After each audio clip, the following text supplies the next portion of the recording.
O vento sul cortava as ruas de Curitiba com uma violência incomum naquela manhã de julho. A cidade acordava sob um manto de geada que transformava cada superfície em espelho traiçoeiro, e o termômetro marcava 3 graus negativos quando a pequena Isadora saiu do apartamento térreo na Vila Torres. Seus 6 anos de idade pareciam ainda menores dentro daquele casaco fino demais, com furos nos cotovelos e um zíper que não fechava completamente. As botinas de plástico que calçava estavam encharcadas desde a noite anterior, quando precisara buscar água na torneira do pátio comum do cortiço onde moravam.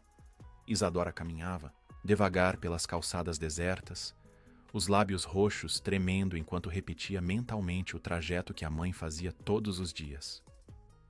Rua Marechal Deodoro, virar à esquerda na Visconde de Guarapuava, seguir até avistar as chaminés da zona industrial. Ela conhecia o caminho de cor, das vezes em que acompanhara Luciana nas tardes em que não havia com quem deixá-la. Mas nunca estivera ali sozinha, nunca sob um frio tão cortante que fazia seus dedos formigarem até perderem a sensação. A menina apertou contra o peito o desenho que fizera na noite anterior. Um papel de caderno já amarelado, onde desenhara 2 figuras de mãos dadas sob um sol amarelo. Era para entregar à mãe quando ela voltasse do turno da madrugada, como sempre fazia. Mas o amanhecer chegara e Luciana não voltara. Pela primeira vez em toda a sua curta vida, Isadora acordara sozinha no colchão fino que dividiam, sem o beijo matinal na testa, sem o cheiro de sabonete barato que a mãe trazia do banho rápido antes de dormir algumas horas. O pânico instalara-se devagar no peito da criança.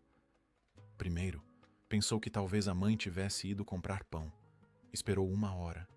Depois, imaginou que talvez estivesse conversando com a Dona Marisa, a vizinha que às vezes emprestava açúcar.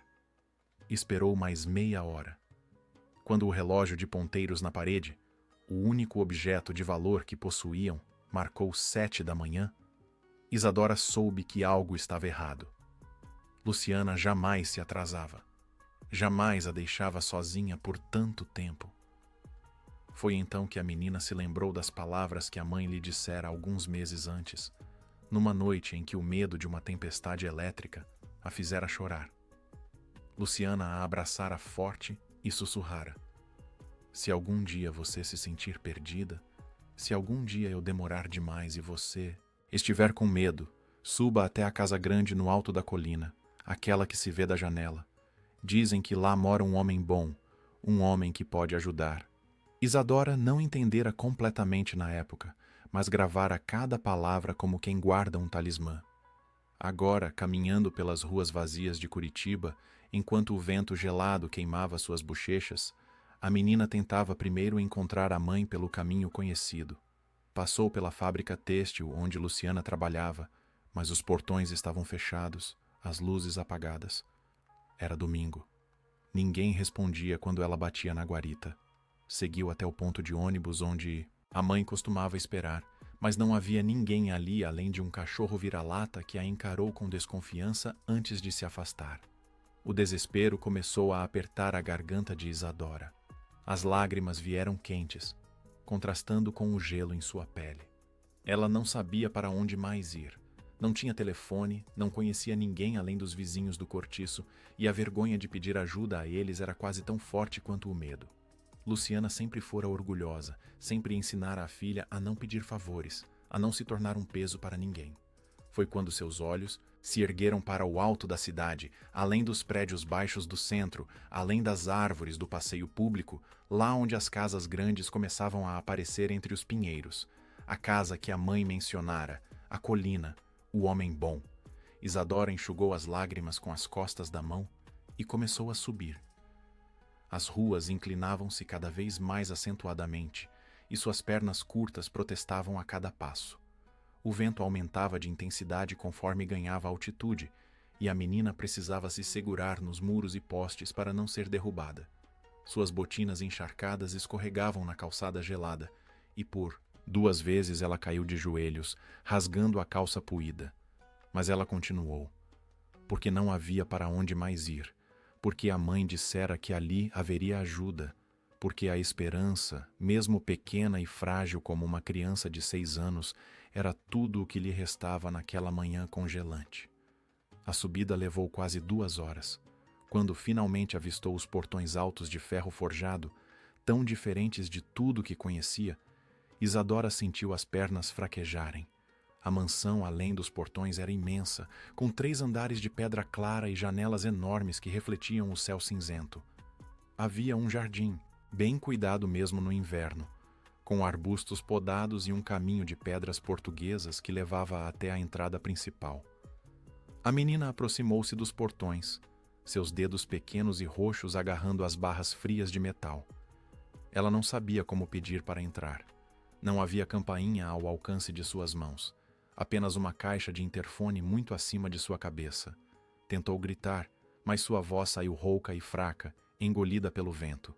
Foi nesse momento que as forças finalmente a abandonaram. O frio penetrara fundo demais em seu corpo pequeno. A exaustão da caminhada, a falta de café da manhã, o terror de estar sozinha, tudo convergiu de uma vez. Isadora sentiu suas pernas cederem, seus joelhos dobrarem.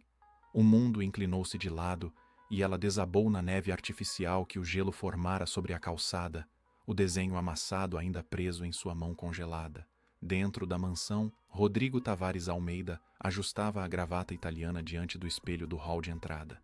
Ele tinha 42 anos, ombros largos que preenchiam perfeitamente o terno feito sob medida e uma expressão perpetuamente severa que fazia seus funcionários medirem cada palavra em sua presença. Seu cabelo grisalho nas têmporas adicionava distinção a um rosto que poderia ser considerado bonito se não fosse constantemente tenso. Aquela manhã de domingo exigia sua presença em uma reunião de emergência com investidores asiáticos que não respeitavam fusos horários nem folgas. Rodrigo Tavares não era homem de atrasos nem de desculpas.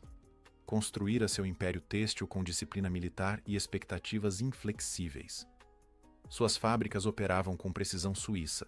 Seus lucros cresciam a cada trimestre. E sua reputação no mercado era de alguém que conseguia o impossível porque simplesmente não aceitava o fracasso. Mas essa eficiência tinha um preço que ele raramente parava para calcular.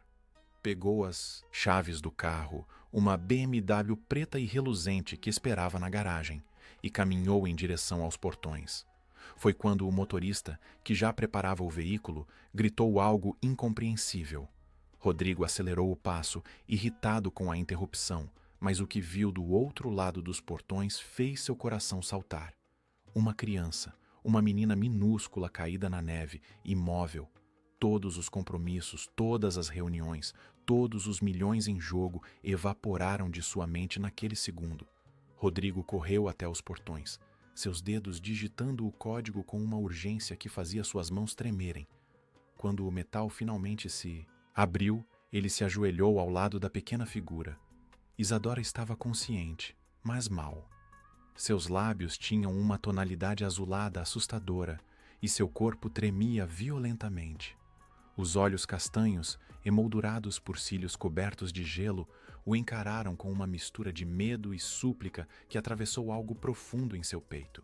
Sem pensar 2 vezes, Rodrigo tirou seu próprio casaco, um sobretudo de lã italiana que custara mais do que muitos ganham em um mês, e envolveu a menina nele. Ela pesava quase nada em seus braços quando ele a ergueu, e essa leveza assustou-o ainda mais. Ele a carregou rapidamente para dentro da mansão, gritando instruções para a governanta preparar o aquecedor e buscar cobertores. A lareira da sala principal foi acesa imediatamente, e Rodrigo acomodou a criança no sofá mais próximo das chamas, empilhando mantas sobre seu corpo trêmulo. A governanta, Dona Teresa, uma senhora de 60 anos que trabalhava para ele há 2 décadas, trouxe chá morno com mel e começou a massagear delicadamente as mãozinhas geladas de Isadora. Rodrigo observava a cena de pé, ainda processando o que acabara de acontecer. Uma criança, sozinha, no frio mortal de uma manhã curitibana. De onde ela viera? Onde estavam seus pais? Por que estava diante de sua casa especificamente? Levou 15 minutos até Isadora conseguir falar. Sua voz era fina como um fio de linha e as palavras saíam entrecortadas entre tremores. Mas ela contou. Contou sobre a mãe que não voltara do trabalho. Contou sobre o medo que a fizera sair de casa. Contou sobre a promessa de que na casa grande da colina haveria ajuda.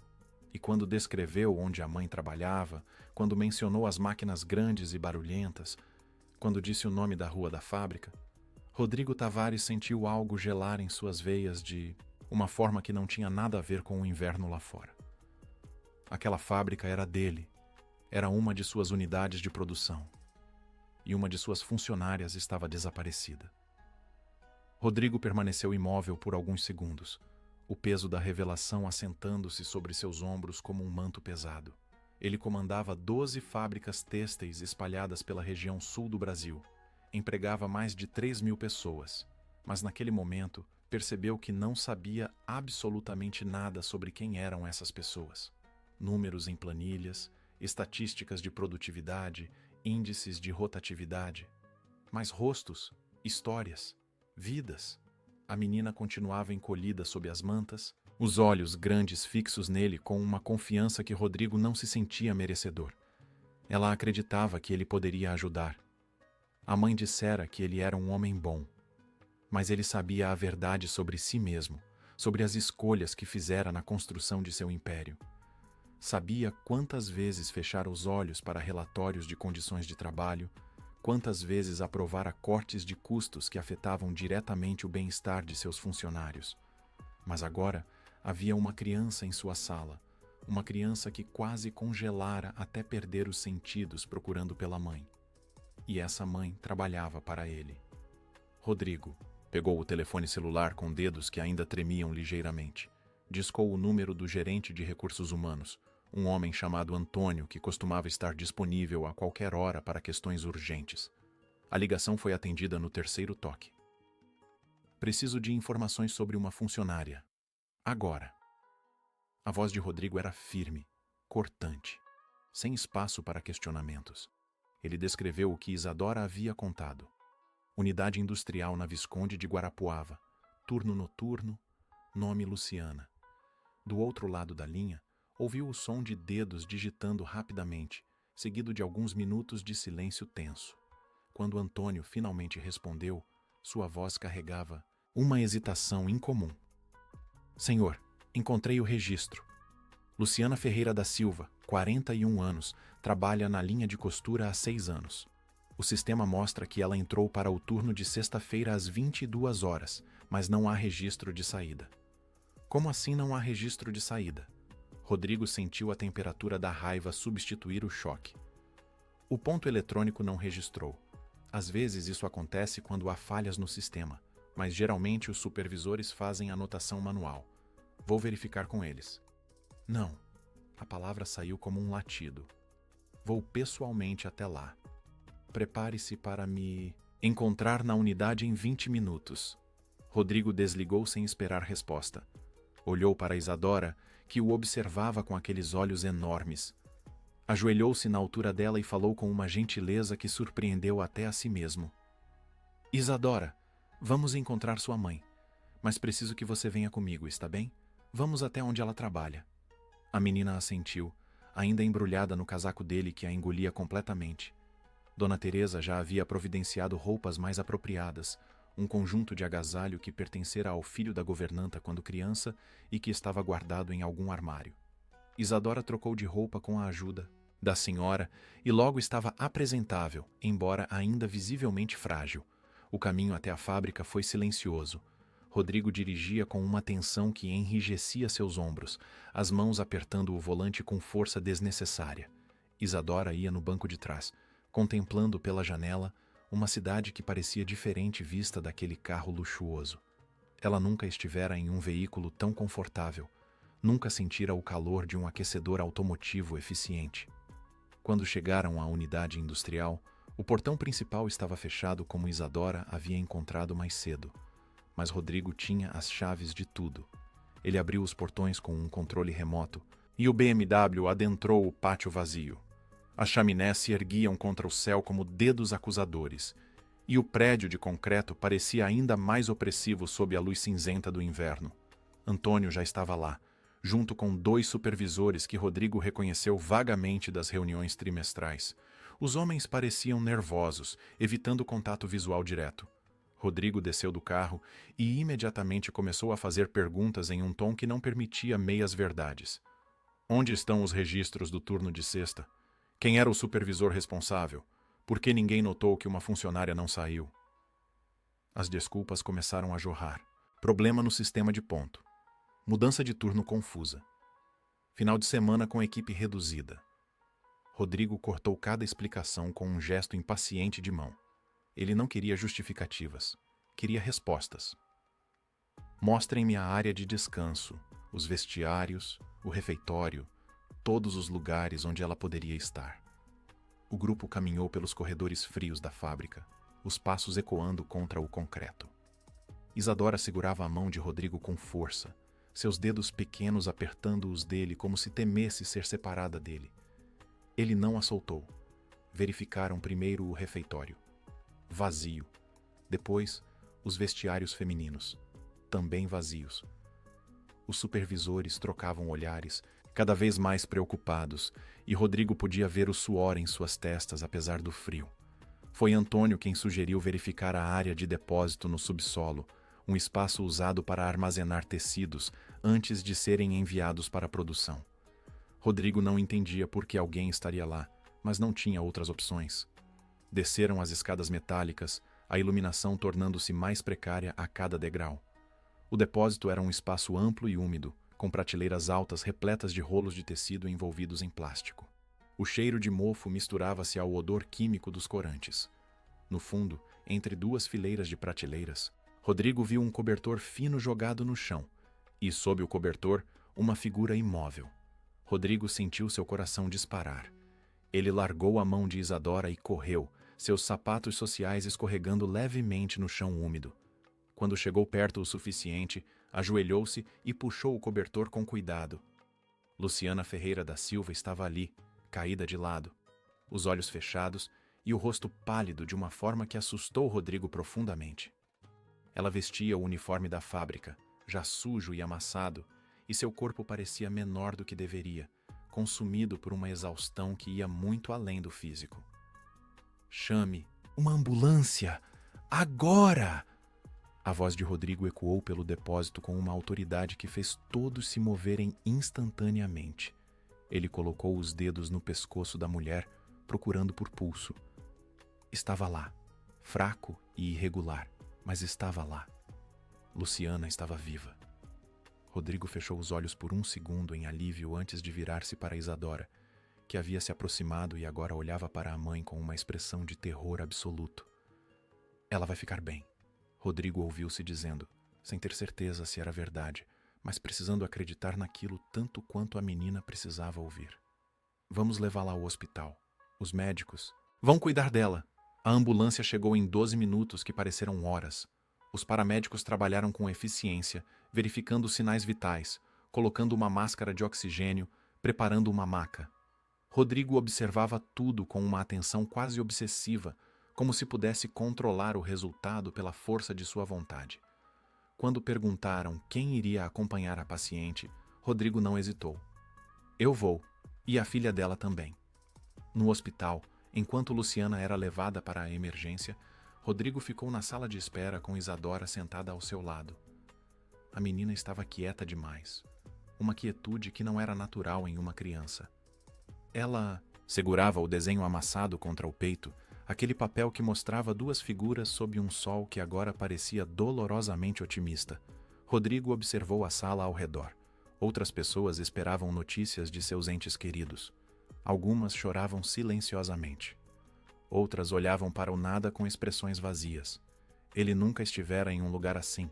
Nunca precisara esperar por notícias médicas. Sua saúde era cuidada por médicos particulares que faziam visitas domiciliares. Nunca experimentara a angústia de corredores hospitalares públicos, o cheiro de desinfetante barato, a incerteza. 1 hora depois, um médico emergiu das portas duplas. Ele era jovem, com olheiras profundas, que indicavam plantões consecutivos. Procurou por familiares de Luciana Ferreira da Silva e Rodrigo levantou-se imediatamente, puxando Isadora consigo. "É a mãe dela", Rodrigo explicou, indicando a menina. O médico ajoelhou-se para ficar na altura de Isadora e sorriu com uma gentileza cansada. Sua mãe vai ficar bem, pequena. Ela está muito cansada e precisa descansar, mas vai se recuperar. Rodrigo sentiu algo afrouxar em seu peito. O que aconteceu com ela exatamente? O médico levantou-se e sua expressão tornou-se mais séria ao falar com Rodrigo. Desidratação severa, exaustão extrema e sinais de privação de sono prolongada. O corpo dela estava à beira de uma falência de órgãos. Mais algumas horas sem tratamento e a situação poderia ter sido irreversível. As palavras atingiram Rodrigo como socos. Privação de sono prolongada. Exaustão extrema. Isso não acontecia de um dia para o outro. Isso era construído ao longo de semanas, talvez meses, de trabalho excessivo. Ela vai precisar de alguns dias internada para observação e reidratação, o médico continuou. Mas o prognóstico é bom. Ela teve sorte de ter sido encontrada a tempo. Sorte. Rodrigo quase riu da ironia. Não foi sorte. Foi uma criança de 6 anos que caminhou sozinha, no frio mortal porque não tinha mais ninguém a quem recorrer. Eles permitiram que Isadora visse a mãe brevemente. Luciana estava consciente, embora muito fraca, conectada a soros e monitores. Quando viu a filha, lágrimas rolaram por seu rosto pálido. Ela estendeu uma mão trêmula e Isadora correu para abraçá-la, o desenho finalmente sendo entregue, amassado e úmido, mas ainda portador de todo o amor que uma criança podia oferecer. Rodrigo observava da porta, sentindo-se simultaneamente intruso e guardião daquele momento. Quando Isadora finalmente saiu do quarto, ela segurou novamente sua mão, como se aquilo fosse a coisa mais natural do mundo. E Rodrigo percebeu que não queria soltá-la. Rodrigo Tavares não dormiu naquela noite. Depois de garantir que Isadora estivesse segura e alimentada na mansão sob os cuidados de Dona Teresa, ele trancou-se em seu escritório e começou a escavar. Arquivos de recursos humanos que nunca antes lhe interessaram tornaram-se sua obsessão. Jornadas de trabalho, escalas de turnos, registros médicos de afastamentos. O que encontrou o deixou enojado consigo mesmo. Luciana Ferreira da Silva trabalhava regularmente em turnos duplos. Não porque a empresa exigisse, mas porque a necessidade a obrigava. O salário base mal cobria o aluguel do cortiço, onde morava com a filha. Para pagar alimentação, luz, água e os remédios ocasionais que Isadora precisava, Luciana se voluntariava para todos os turnos extras disponíveis. E os supervisores, pressionados por metas de produção que o próprio Rodrigo estabelecia, aceitavam sem questionar. Nas últimas 6 semanas, Luciana trabalhou 74 horas semanais. Algumas semanas chegavam a 80. Ela saía de casa às 9 da noite e voltava às 7 da manhã. Dormia 3 ou 4 horas. Acordava para preparar algo que Isadora pudesse comer sozinha, e então dormia mais algumas horas antes de voltar para a fábrica. Fins de dietização. Semana eram apenas palavras no calendário. Rodrigo leu os números até que eles queimassem em sua mente. 74 horas. Uma mulher de 41 anos destruindo seu corpo para garantir que a filha não passasse fome. E ele, sentado em sua mansão aquecida, dirigindo carros importados, jantando em restaurantes onde uma refeição custava mais do que o salário semanal de Luciana, jamais soubera disso. Jamais quisera saber. Ao amanhecer da segunda-feira, Rodrigo convocou uma reunião emergencial. Todos os gerentes, supervisores e diretores das 12 unidades Fabris. Presença obrigatória, sem exceções. A videoconferência começou às 6 da manhã e Rodrigo não perdeu tempo com preâmbulos. Quero uma auditoria completa de todas as jornadas de trabalho dos últimos 6 meses. Quero identificar todo funcionário que trabalhou mais de 44 horas semanais. Quero saber por quê, quem autorizou e que medidas foram tomadas para prevenir isso. Sua voz era de gelo e os rostos nas telas evitavam seu olhar. E a partir de hoje, está proibido qualquer turno que ultrapasse as horas legais. Eu não me importo se isso significa contratar mais gente. Façam isso. Houve murmúrios de protesto. Alguém mencionou custos operacionais. Outro falou sobre prazos de entrega. Rodrigo cortou todos com um gesto brusco.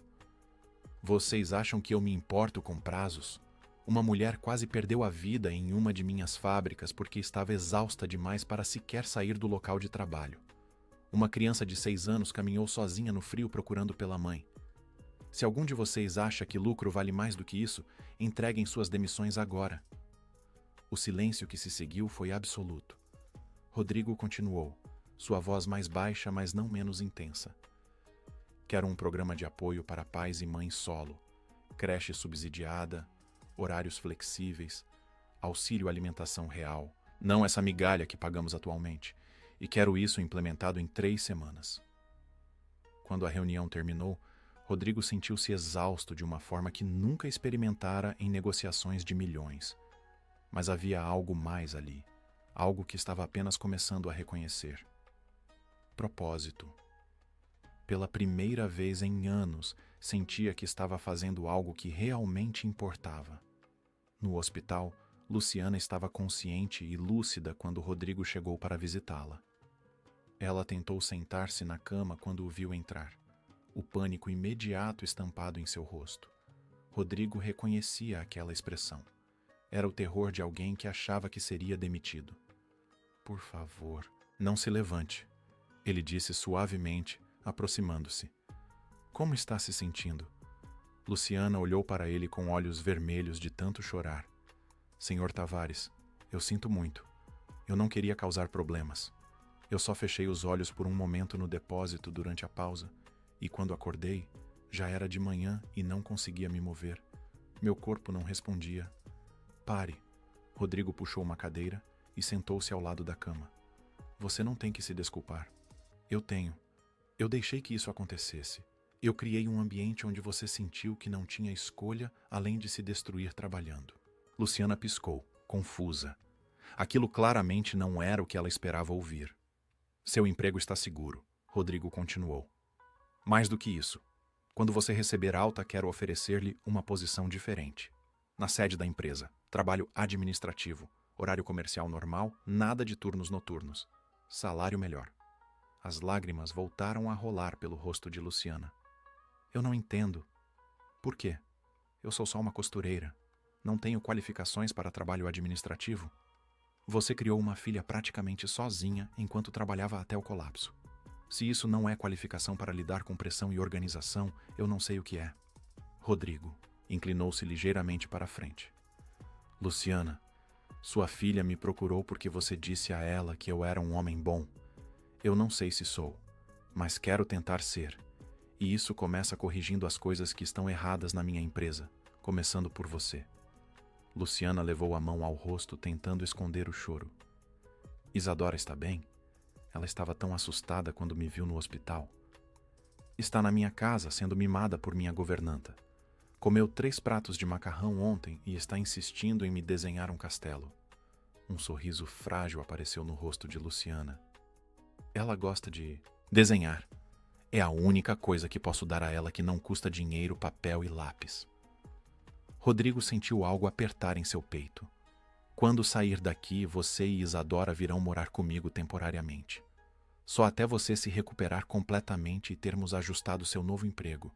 Tenho mais quartos vazios do que sei o que fazer com eles. Senhor Tavares, eu não posso aceitar isso. Já é demais. Pode e vai. A firmeza voltou à sua voz. Considere uma ordem do seu novo chefe. Nos dias seguintes, uma nova rotina estabeleceu-se na mansão de Rodrigo. Luciana recebeu alta depois de 3 dias e foi instalada em uma suíte no 2º andar, ampla e ensolarada, tão diferente do cortiço escuro que parecia outro planeta. Isadora ganhou o quarto ao lado, que Dona Teresa decorou com ursos de pelúcia e cortinas cor-de-rosa que faziam os olhos da menina brilharem de pura alegria. Rodrigo observava tudo com uma mistura de satisfação e desconforto. Ele não estava acostumado a ter outras pessoas vivendo em sua casa. Depois do divórcio, 15 anos atrás, escolhera a solidão como companheira.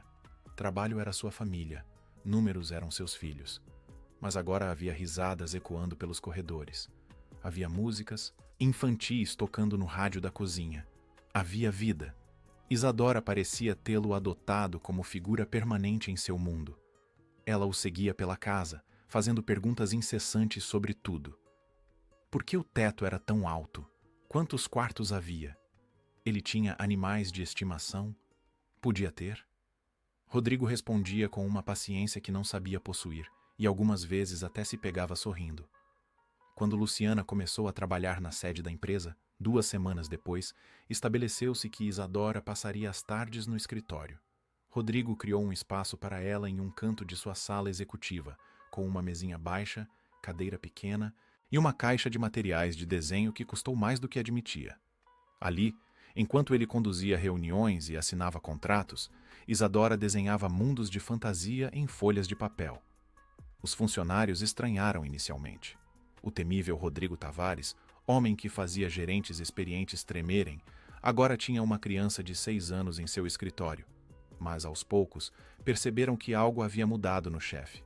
Ele estava mais paciente, mais disposto a ouvir, ainda exigente, ainda brilhante. Mas havia uma suavidade nas bordas que não existia antes. Foi numa tarde chuvosa de agosto que Rodrigo percebeu o quanto aquelas 2 pessoas haviam se infiltrado em sua vida. Ele estava revisando um contrato importante quando sentiu algo tocar seu sapato. Olhou para baixo e viu Isadora deitada no chão, os cadarços de seu tênis desamarrados. "Posso amarrar para você?" A voz dela era tímida, mas havia esperança ali. Rodrigo olhou para a menina, depois para o contrato, depois novamente para ela. Sem dizer nada, ele empurrou a cadeira para trás e esticou o pé. Isadora se sentou e começou a trabalhar nos cadarços com língua para fora em concentração, seus dedinhos lutando com os nós. Levou 5 minutos e o resultado foi um laço torto e frouxo que certamente se desfaria em alguns passos. "Perfeito", Rodrigo disse, e o sorriso que recebeu em retorno valeu mais do que qualquer contrato que já assinara. À noite, quando Luciana trabalhava até tarde organizando arquivos, Rodrigo muitas vezes a encontrava adormecida sobre pilhas de papéis. Nessas ocasiões, ele pegava seu próprio casaco, aquele mesmo que usara para salvar Isadora no frio, e cobria os ombros de Luciana gentilmente. Ela sempre acordava sobressaltada, desculpando-se, mas ele apenas balançava a cabeça e dizia para ela ir descansar. Isadora começou a chamá-lo de tio Drigo, uma corruptela infantil, de Rodrigo que ele inicialmente tentou corrigir, mas que aos poucos passou a gostar. Ela desenhava para ele constantemente, e Rodrigo começou a colar os desenhos nas paredes de seu escritório. Quando um cliente importante perguntou sobre a galeria de arte infantil, Rodrigo respondeu com orgulho: "É minha sobrinha, ela tem muito talento." Não era verdade no sentido literal, mas no sentido que importava, estava se tornando verdade a cada dia. Setembro chegou trazendo consigo uma primavera tímida que lutava contra os últimos suspiros do inverno curitibano. As araucárias no jardim da mansão começavam a mostrar brotos novos e Isadora passava horas observando os pássaros que vinham pousar nos galhos. Rodrigo instalou um alimentador especial e comprou um livro de identificação de aves só para poder responder às perguntas incessantes da menina. A rotina estava estabelecida e confortável.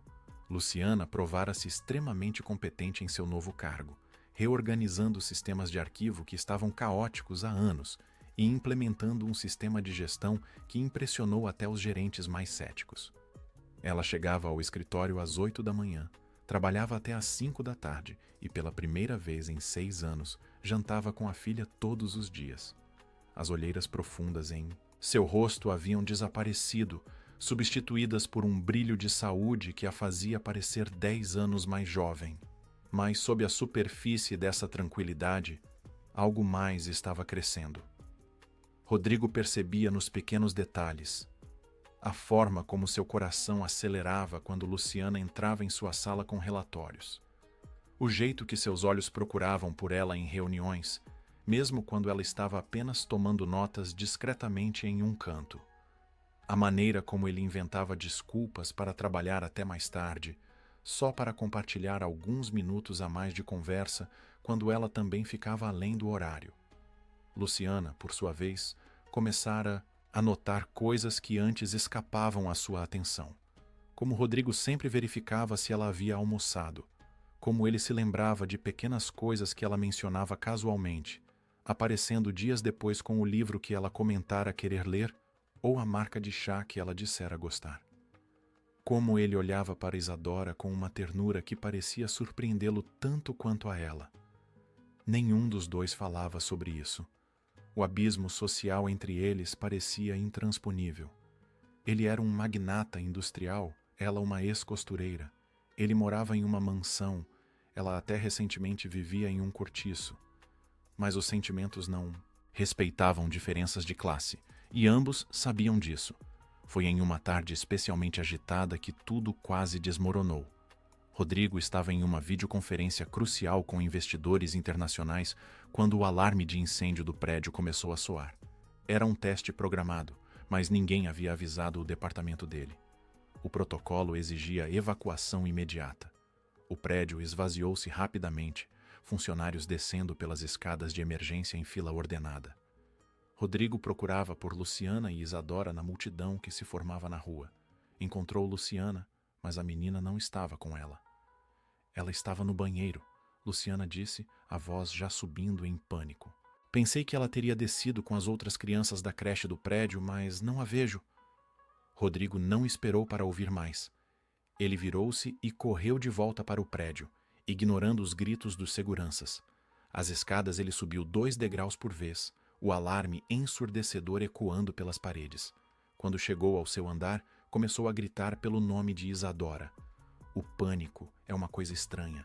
Ele afina o mundo até que só reste o essencial. Rodrigo não pensava em consequências ou protocolos. Pensava apenas em uma menina de 6 anos que confiava nele, que o chamava de tio Drigo, que amarrava seus cadarços com nós tortos. Ele a encontrou encolhida embaixo de sua própria mesa executiva, as mãos cobrindo os ouvidos para bloquear o som do alarme. Lágrimas corriam por seu rosto e ela tremia violentamente. Quando viu Rodrigo, ela estendeu os braços em um pedido mudo. Rodrigo a pegou no colo e correu. Desceu as escadas muito mais devagar agora, cuidando para não tropeçar. Uma mão firme segurando Isadora contra seu peito, enquanto a outra se apoiava no corrimão. A menina enterrou o rosto em seu pescoço, soluçando. Está tudo bem, ele murmurava repetidamente. Eu estou aqui. Você está segura. Quando emergiram do prédio, Luciana correu na direção deles com um grito que era metade alívio, metade desespero. Ela arrancou Isadora dos braços de Rodrigo e a abraçou com força suficiente para tirar o ar da menina, beijando seu rosto repetidamente enquanto chorava. Rodrigo ficou ali parado, observando mãe e filha, sentindo algo imenso e assustador tomar conta de seu peito. Ele quase perdera aquilo. Quase perdera aquela criança que, em poucos meses, tornara-se mais importante para ele do que conseguia admitir.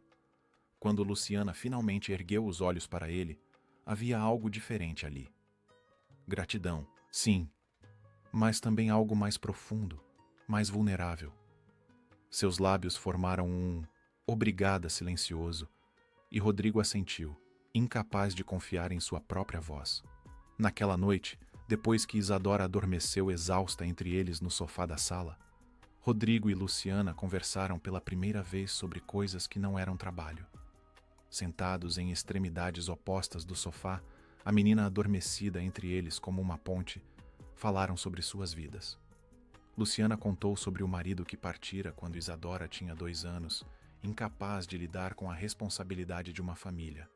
Contou sobre os anos lutando sozinha, sobre a humilhação de precisar pedir adiantamento de salário, sobre as noites em que ia dormir com fome para que a filha pudesse comer.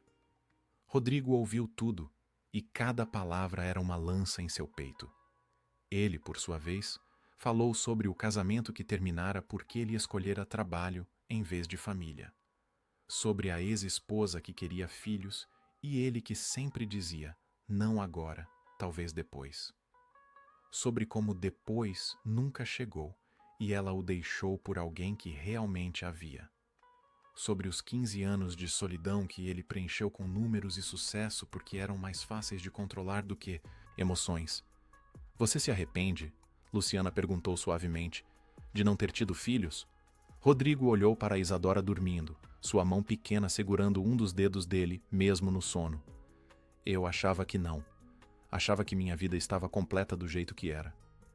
Mas agora, Ele não terminou a frase, mas não precisava. Luciana entendeu. Os dias que se seguiram trouxeram uma nova intimidade entre eles. Rodrigo começou a chegar em casa mais cedo, algo que chocou seus subordinados. Ele jantava com Luciana e Isadora, e após a menina ir dormir, os dois conversavam sobre tudo e nada. Livros que gostavam, filmes que marcaram suas vidas, sonhos que tiveram e abandonaram. Uma tarde, Rodrigo apareceu com uma mochila nova para Isadora, personalizada com o nome dela bordado. Era rosa com estrelas douradas, e a menina a abraçou como se fosse o tesouro mais precioso do mundo. Para quando você começar na escola de verdade no próximo ano, Rodrigo explicou, ajoelhando-se na altura dela. Uma princesa precisa de uma mochila de princesa. Isadora olhou para ele com aqueles olhos enormes e sérios. Eu posso ficar aqui para sempre? Com você e a mamãe? Rodrigo sentiu um nó na garganta. Olhou para Luciana, por cima da cabeça de Isadora, e viu que ela também estava lutando contra lágrimas. Você sempre pertenceu aqui, ele disse finalmente, puxando a menina para um abraço. Ambas vocês sempre pertenceram. Foi Luciana quem disse, tão baixo que ele quase não ouviu. E você também. Em outubro, Rodrigo organizou um evento beneficente da empresa, uma gala destinada a arrecadar fundos para programas de assistência a funcionários necessitados. Era o tipo de evento que ele normalmente odiava, cheio de formalidades e conversas vazias. Mas desta vez, ele tinha um propósito. No palco, diante de 300 pessoas da elite empresarial de Curitiba, Rodrigo projetou na tela atrás dele um dos desenhos de Isadora. Era simples, feito com giz de cera, mostrando 3 figuras de mãos dadas, uma alta, uma média, uma pequena. Esta obra de arte, ele começou, sua voz preenchendo o salão. Foi feita por uma menina de 6 anos que quase perdeu a mãe porque minha empresa não cuidava adequadamente de seus funcionários. Foi feita por uma criança que caminhou sozinha no frio procurando ajuda porque não tinha mais ninguém. O silêncio na sala era absoluto. Rodrigo continuou, contando a história de Isadora e Luciana, sem revelar seus nomes, mas todos no salão já haviam ouvido versões daquele conto. Tornara-se lenda na empresa o dia em que o chefe implacável encontrou sua humanidade. Esta criança me ensinou mais sobre liderança do que todos os MBA do mundo, Rodrigo disse, sua voz carregada de emoção. Ela me ensinou que nossos funcionários não são recursos, são pessoas, são mães e pais que sacrificam tudo pelos filhos, e quando falhamos com eles, falhamos com nossa própria humanidade. Ele fez um sinal, e Luciana subiu ao palco. Ela estava nervosa, suas mãos tremendo ligeiramente, mas quando Rodrigo estendeu a mão para ela, ela a aceitou. Ali, diante de todos, ele a apresentou não como uma funcionária, mas como a mulher que mudara sua vida. A ovação que receberam foi ensurdecedora. Naquela noite, no carro voltando para casa, Isadora dormia no banco de trás, enquanto Luciana olhava pela janela. Rodrigo dirigia em silêncio, mas sua mão direita estava entrelaçada com a esquerda dela sobre o console central. Obrigada, Luciana disse suavemente. Por tudo. Por nos salvar. Vocês me salvaram primeiro, Rodrigo respondeu. Eu só estava muito cego para ver que precisava ser salvo. Quando chegaram à mansão, Rodrigo carregou Isadora para dentro, menina murmurando sonolenta sobre princesas e castelos. Depois de colocá-la na cama, ele encontrou Luciana na cozinha preparando chá. Eles ficaram ali, um de frente para o outro, o espaço entre eles carregado de tudo que ainda não haviam dito. Foi Luciana quem deu o primeiro passo, literalmente, fechando a distância. Rodrigo, ela disse. E era a primeira vez que o chamava apenas pelo nome, sem títulos ou formalidades. Eu não sei o que estamos fazendo. Não sei se isso é certo ou sensato. Mas sei que quando olho para você, vejo o homem que salvou minha filha.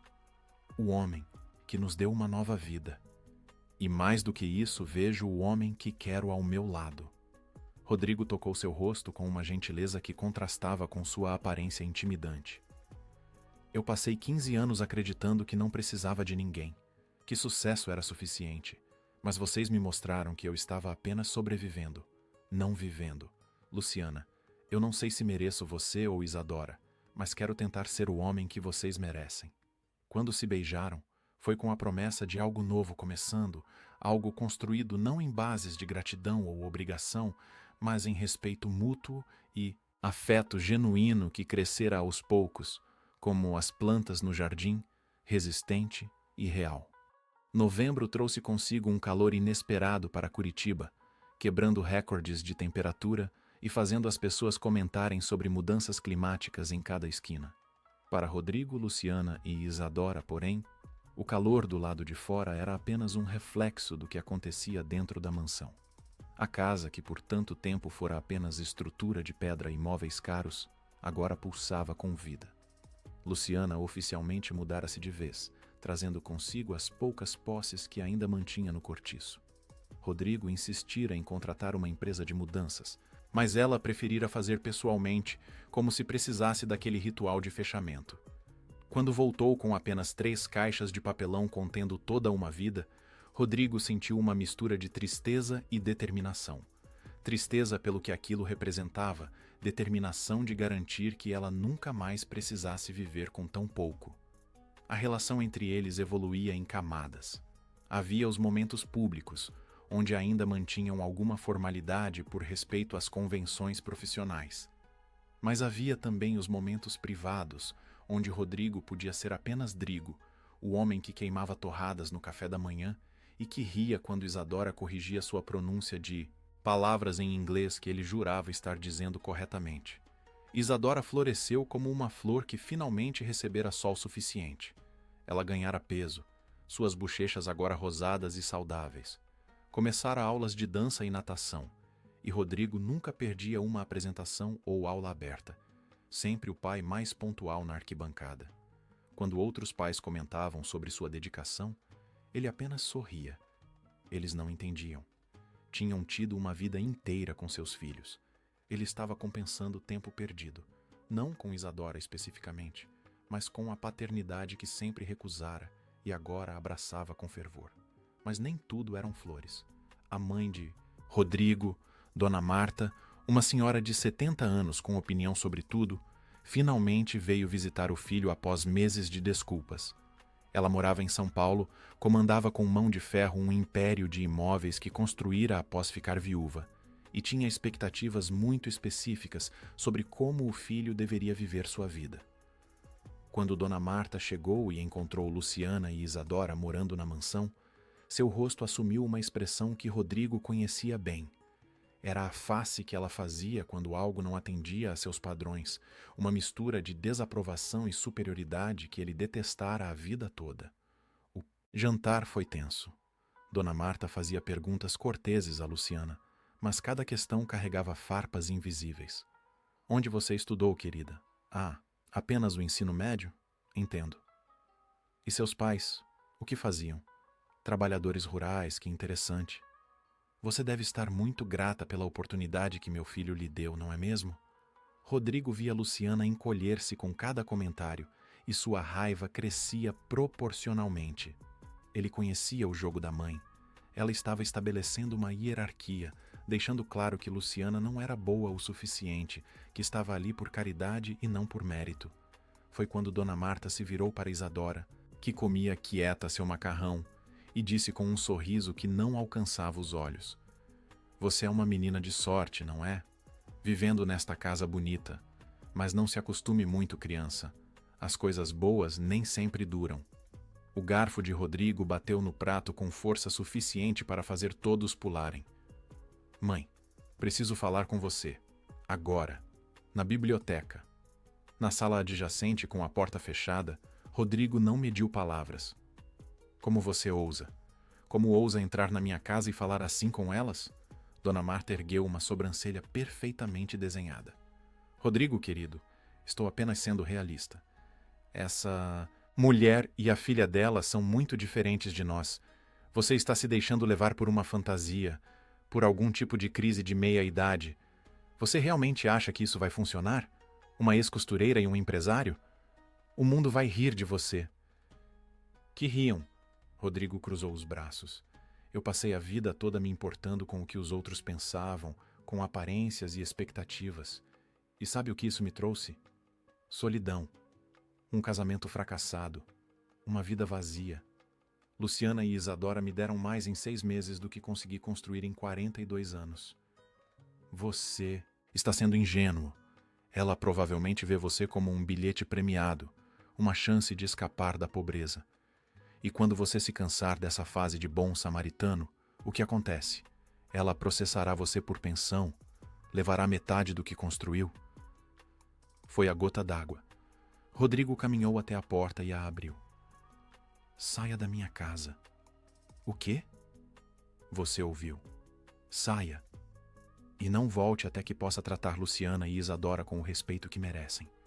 Elas são minha família agora. E se você não pode aceitar isso, então não há lugar para você aqui. Dona Marta ficou lívida. Em toda a sua vida, o filho nunca a havia enfrentado assim. Ela pegou sua bolsa, murmurou algo sobre ele se arrepender e partiu em seu carro com o motorista, deixando para trás um silêncio pesado. Quando Rodrigo voltou à sala de jantar, encontrou Luciana com Isadora no colo, ambas com olhos vermelhos. Ele se ajoelhou diante delas. Me desculpem. Nunca deveriam ter passado por isso. Luciana balançou a cabeça. Rodrigo, ela é sua mãe. Você não pode se afastar dela por nossa causa.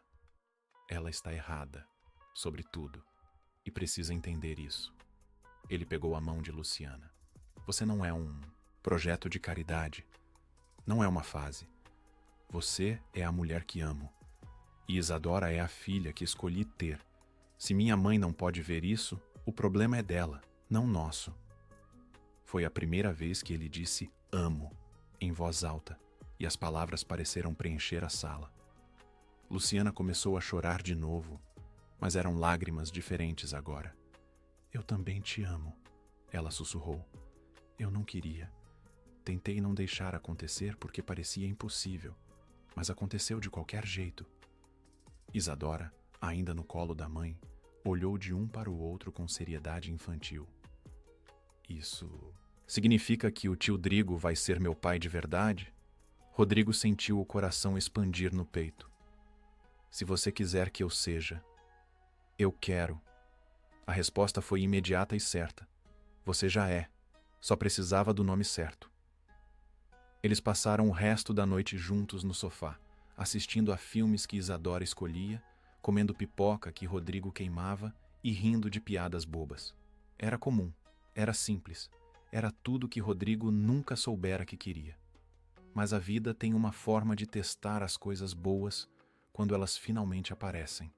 Na segunda-feira seguinte, Rodrigo precisava viajar para São Paulo para reuniões que não podiam ser adiadas.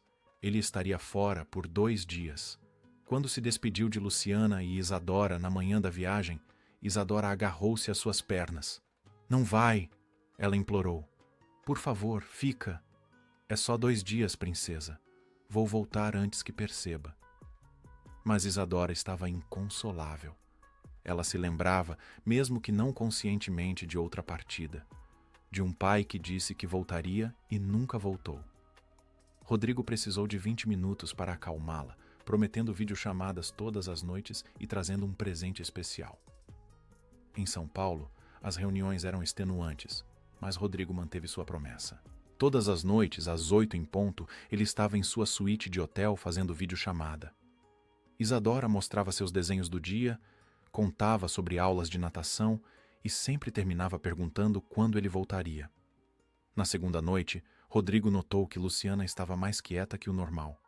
Depois que Isadora foi dormir, ele manteve a chamada aberta. O que há de errado? Luciana hesitou. É besteira. Não é besteira se está te incomodando. Ela suspirou. Recebi uma ligação hoje, da minha antiga vizinha do cortiço. Ela disse que algumas pessoas lá estão falando sobre mim. Dizendo que me vendi, que abandonei minhas raízes, que estou usando você. Rodrigo sentiu a raiva familiar acender. E você acredita nisso? Não, mas dói ouvir. Porque parte de mim ainda não consegue acreditar que isso é real. Que você é real. Às vezes acordo de manhã e preciso me beliscar para ter certeza de que não estou sonhando. Luciana, olhe para mim. Ele esperou até que os olhos dela encontrassem os dele através da tela. Isso é real. Nós somos reais.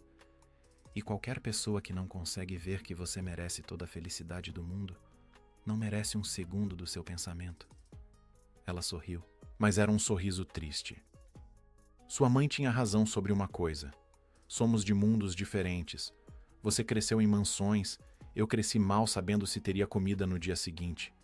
Você foi para universidades de elite, eu mal terminei o ensino médio. Como fazemos isso funcionar? Da mesma forma que temos feito nos últimos meses, juntos.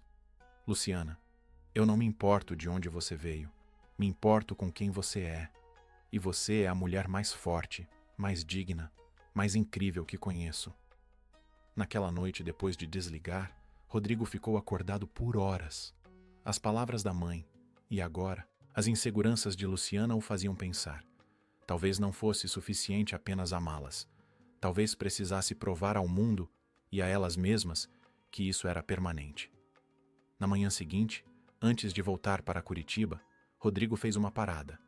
A joalheria era discreta, mas renomada, o tipo de lugar onde gerações de famílias importantes compravam símbolos de compromisso. Ele passou 2 horas olhando anéis até encontrar o perfeito.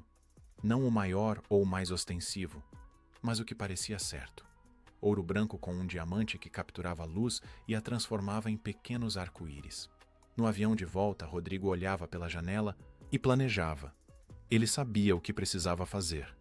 Sabia como provar que isso não era temporário, não era caridade, não era fantasia. Era amor, era família, era para sempre. E quando pousou em Curitiba, com o pequeno estojo de veludo no bolso do paletó, Rodrigo Tavares Almeida finalmente entendia o que seu pai tentara lhe dizer anos antes de partir. Sucesso não é medido pelo que você acumula, filho. É medido pelo que você está disposto a dar aos que ama. Rodrigo estava pronto para dar tudo. O mês de dezembro chegou trazendo consigo uma onda de calor atípica, mas também a promessa de festas e novos começos. Rodrigo havia planejado tudo meticulosamente. A proposta seria no Natal, cercado por pessoas que se tornaram importantes em suas vidas. Mas o destino, como sempre, tinha seus próprios planos. Era uma tarde de sexta-feira quando Rodrigo foi chamado para resolver uma emergência em uma das fábricas. Um problema com um lote de tecidos que poderia custar milhões se não fosse resolvido imediatamente. Ele precisava ir pessoalmente, não havia escolha. Luciana ficaria trabalhando até mais tarde organizando o inventário anual, e Isadora estava na escola com atividades extracurriculares até às 5. Rodrigo saiu, apressado, mas não sem antes deixar instruções claras com Dona Teresa sobre buscar Isadora e garantir que ela fizesse o lanche. Ele estaria de volta antes do jantar. O que ninguém previu foi a tempestade. Curitiba não era estranha a mudanças climáticas bruscas, mas aquela tarde superou todas as expectativas. O céu escureceu em questão de minutos, e o que começou como chuva forte rapidamente se transformou em uma tempestade com ventos que arrancavam galhos de árvores. O trânsito paralisou. As ruas alagaram. E, no prédio da sede da empresa, o sistema elétrico começou a falhar. Isadora havia voltado da escola e estava no escritório de Rodrigo, como sempre, desenhando enquanto esperava a mãe terminar o trabalho. Quando as luzes começaram a piscar, ela não se assustou inicialmente. Mas então veio o trovão, ensurdecedor, fazendo as janelas vibrarem. E com ele, o alarme de incêndio. Luciana estava 3 andares abaixo, no arquivo, quando ouviu o alarme. Seu primeiro pensamento foi Isadora. Ela largou tudo e correu para as escadas, mas a multidão de funcionários evacuando a empurrava na direção oposta. Ela gritava o nome da filha, mas sua voz se perdia no caos. Isadora, sozinha no escritório de Rodrigo, congelou. O som do alarme misturado aos trovões a transportou de volta àquele dia terrível em julho, quando ela estava perdida e com medo. Mas desta vez ela sabia o que fazer. Ela sabia onde ir quando estava assustada. Precisava encontrar o tio Drigo. Ele saberia o que fazer. Ele sempre sabia. A menina correu para a escada de emergência, mas em vez de descer com os outros, subiu. Em sua mente infantil, Ela precisava chegar ao topo, onde poderia ver melhor, onde poderia encontrá-lo. Ela não entendia que Rodrigo não estava no prédio. Quando finalmente chegou ao telhado, a porta de emergência estava destrancada, deixada aberta por alguém em pânico. Isadora saiu para a tempestade. A chuva era tão forte que ela mal conseguia abrir os olhos. O vento a empurrava perigosamente perto da borda. Ela se encolheu atrás de uma caixa de equipamentos de ar-condicionado, tremendo violentamente, chamando por Drigo entre soluços. No térreo, Luciana estava em pânico absoluto. Ela havia procurado em todos os grupos de evacuados. Isadora não estava em lugar nenhum. Os seguranças já haviam sido alertados. O prédio estava sendo vasculhado. Mas nada. A menina havia desaparecido. Rodrigo recebeu a ligação quando ainda estava preso no trânsito, a 10 quilômetros de distância. A voz de Luciana do outro lado da linha era puro terror. Não consigo encontrá-la. Rodrigo, eu não consigo encontrar a Isadora. Ela estava no seu escritório e agora não está em lugar nenhum. Tem uma tempestade, o alarme tocou e ela desapareceu. O mundo de Rodrigo parou. Tudo mais deixou de existir. Ele abandonou o carro no meio do trânsito e começou a correr. 10 quilômetros. Ele correu 10 quilômetros sob chuva torrencial, o terno encharcado, os sapatos sociais escorregando no asfalto molhado. Pessoas buzinavam para ele sair da frente.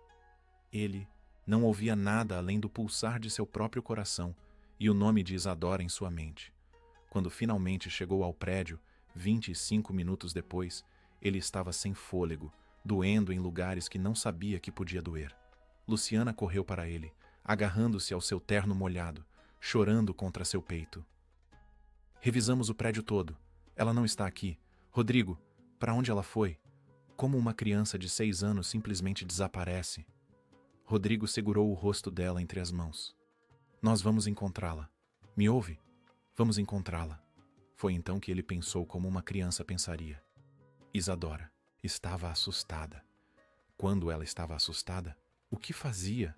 Procurava por ele, e ela havia visto os seguranças nas câmeras antes, sabia que existiam câmeras. Rodrigo correu para a sala de segurança. As imagens mostraram tudo. Isadora subindo as escadas quando todos desciam. Isadora empurrando a porta do telhado. Isadora desaparecendo na tempestade. Rodrigo não esperou pelo elevador. Subiu os 15 andares de escada mais rápido do que jamais subira. Seus pulmões queimavam. Suas pernas protestavam, mas ele não parou. Quando explodiu pela porta do telhado, a chuva o atingiu como uma parede sólida. Isadora! Ele gritou contra o vento. Isadora! Onde você está? Um som fraco. Um soluço. Rodrigo correu na direção do som e a encontrou. Encolhida, encharcada, tremendo tanto que seus dentes batiam violentamente. Mas viva. Ela estava viva.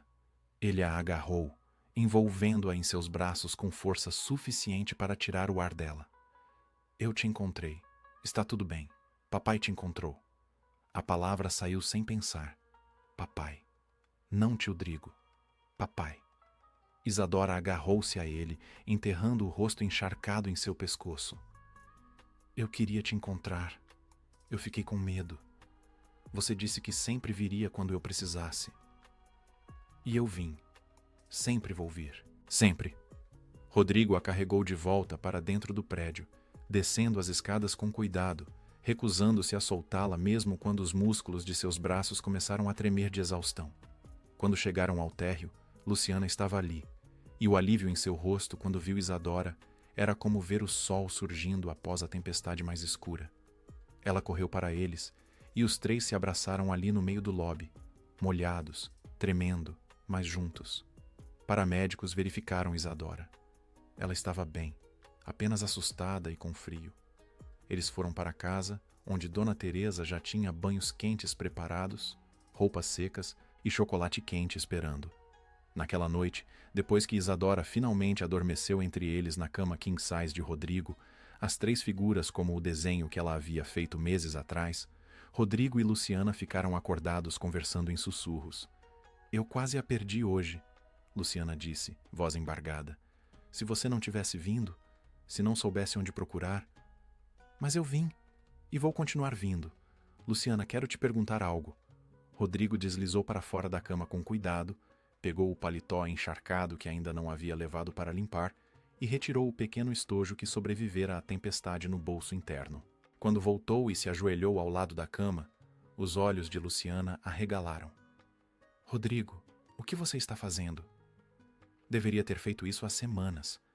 Planejei algo elaborado para o Natal, mas hoje me lembrou que amanhã não é garantido. Luciana, eu te amo. Amo você e Isadora mais do que achei possível amar alguém. Você me deu propósito quando eu tinha apenas metas. Me deu família quando eu tinha apenas colegas. Me fez querer ser um homem melhor. Ele abriu o estojo, revelando o anel que capturava até a pouca luz do quarto. Casa comigo. Não porque você precisa de mim ou porque eu salvei vocês, mas porque não consigo imaginar um único dia do resto da minha vida sem vocês. Lágrimas corriam livremente pelo rosto de Luciana. Você tem certeza? Sua mãe, a sociedade, todo mundo vai ter algo a dizer? Que digam. A única opinião que importa é a sua e a dela. Rodrigo olhou para a Isadora dormindo. Então, você aceita voltar para casa comigo todos os dias pelo resto de nossas vidas? Sim. A palavra saiu em um sussurro, mas carregava a força de uma promessa. Sim, eu caso com você. O anel deslizou perfeitamente. E quando se beijaram, foi com o conhecimento de que aquilo não era um conto de fadas. Era melhor. Era real. 2 meses depois, em uma cerimônia íntima na mansão que agora era lar verdadeiro, Rodrigo e Luciana se casaram. Isadora foi a dama de honra, usando um vestido rosa que ela mesma escolheu e carregando flores que ela insistira em ajudar a arranjar. Dona Marta estava lá, tendo pedido desculpas formalmente a Luciana e Isadora semanas antes, reconhecendo que estava errada. Funcionários da empresa vieram, não por obrigação, mas por afeto genuíno. Durante os votos, Rodrigo falou não apenas para Luciana, mas também para Isadora. Hoje não estou ganhando apenas uma esposa. Estou ganhando uma filha. Isadora, prometo ser o pai que você merece. Prometo te proteger, te apoiar, te amar incondicionalmente. E prometo que não importa onde você esteja, não importa o quão perdida se sinta, eu sempre vou te encontrar. Isadora, que deveria estar apenas observando, saiu do seu lugar e abraçou suas pernas. Eu também prometo, papai. Prometo fazer desenhos bonitos e não deixar você queimar a torrada de novo. A risada que ecoou pela mansão era cheia de amor e alegria genuína. Mas a maior surpresa veio no final da cerimônia. Rodrigo havia preparado uma última coisa. Ele apresentou documentos de adoção. Isadora oficialmente se tornaria Isadora Ferreira Tavares Almeida. E ele, legalmente e em todos os sentidos que importavam, seria seu pai. Quando Luciana viu os papéis, ela não conseguiu falar. Apenas abraçou Rodrigo e chorou, mas eram lágrimas de felicidade completa. À noite, depois que todos os convidados partiram, os 3 ficaram na varanda dos fundos, observando as estrelas que finalmente apareciam após semanas de céu nublado. Isadora estava quase dormindo no colo de Rodrigo, sua mão pequena segurando a dele. Sabe o que é engraçado? Luciana disse, apoiada no ombro de Rodrigo. Naquele dia de inverno, quando saí para o turno da noite, eu disse a Isadora que se algo acontecesse, ela deveria procurar a casa grande na colina. Eu não sabia seu nome. Não sabia quem você era. Apenas ouvi comentários no ônibus sobre um homem rico, mas justo que morava lá. Nunca imaginei que estava mandando minha filha para o homem que mudaria nossas vidas. Rodrigo beijou o topo de sua cabeça. Ela me encontrou. Vocês 2 me encontraram. E graças a Deus encontraram. Papai? A voz sonolenta de Isadora interrompeu o momento. Podemos ficar aqui para sempre? Para sempre, princesa. Esta é nossa casa. Você, eu e sua mãe. Nossa família. E Dona Teresa? Isadora perguntou, já quase dormindo. E os passarinhos do jardim? E o cachorro que a mamãe disse que podemos ter? Rodrigo riu baixinho. Sim, todos eles também. Uma família grande. Isadora suspirou contentamente. Melhor conto de fadas do mundo.